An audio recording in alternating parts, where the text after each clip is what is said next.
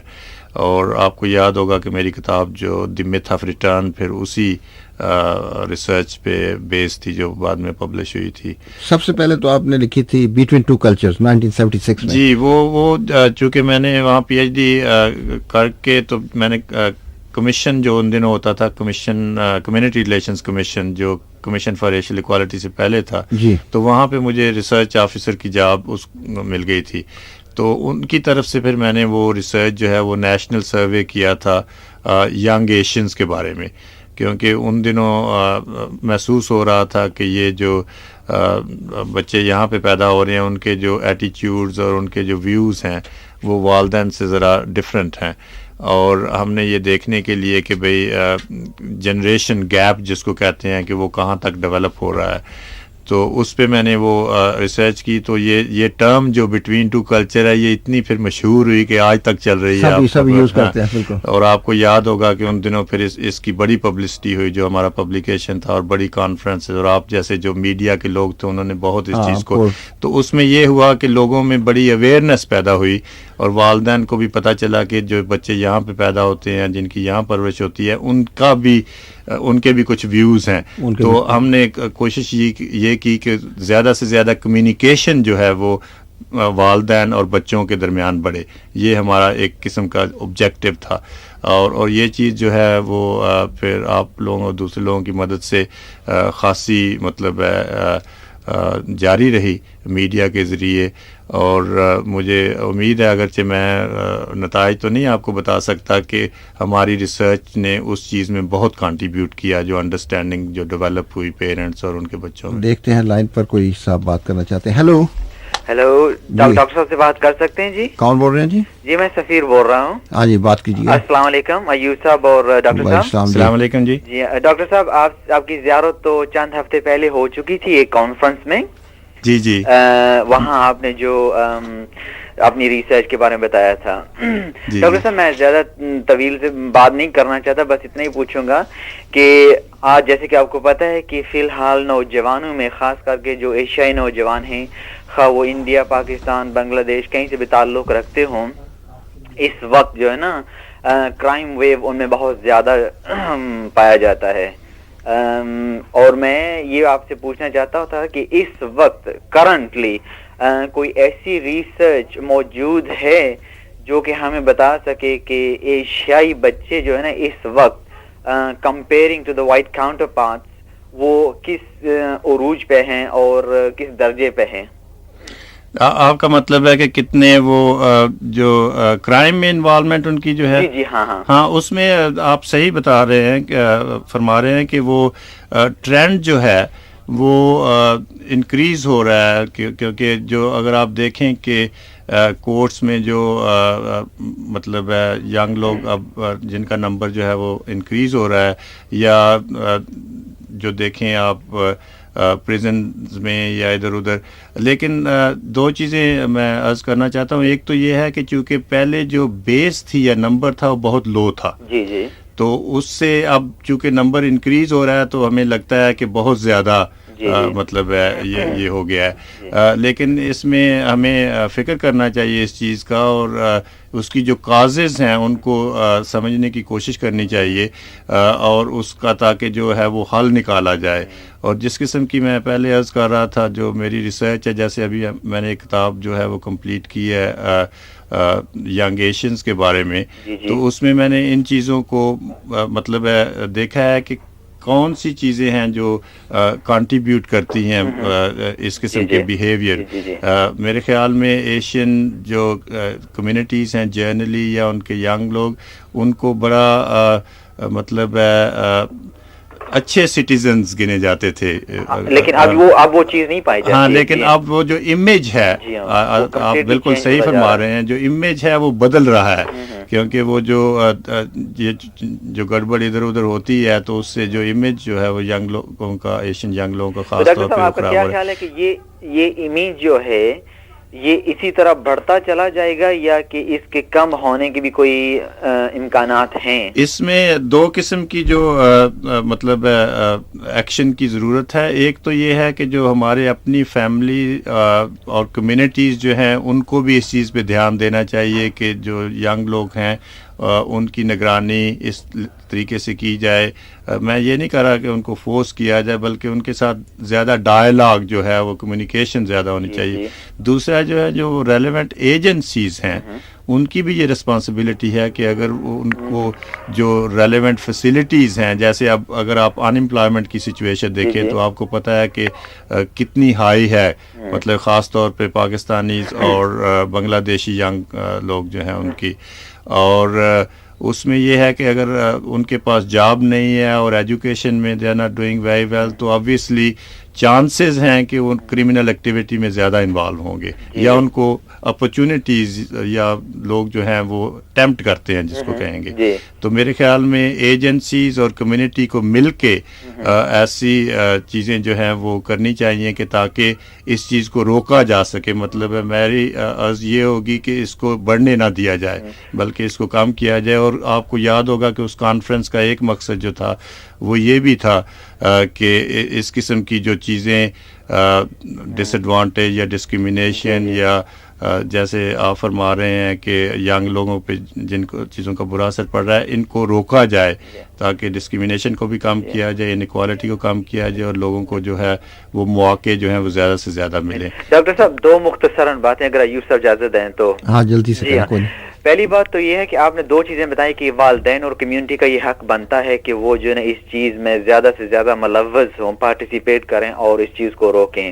لیکن میں سمجھتا ہوں کہ just to go one step further وہ یہ ہے کہ جو ہمارے نوجوان، خاص طور پر جو پڑھے لکھے نوجوان ہیں، خواہ وہ کسی بھی نسل یا کسی بھی رنگ یا کسی بھی مذہب سے تعلق رکھتے ہوں، سب سے زیادہ ضروری ہے کہ وہ ایسی فیلڈ میں آئیں.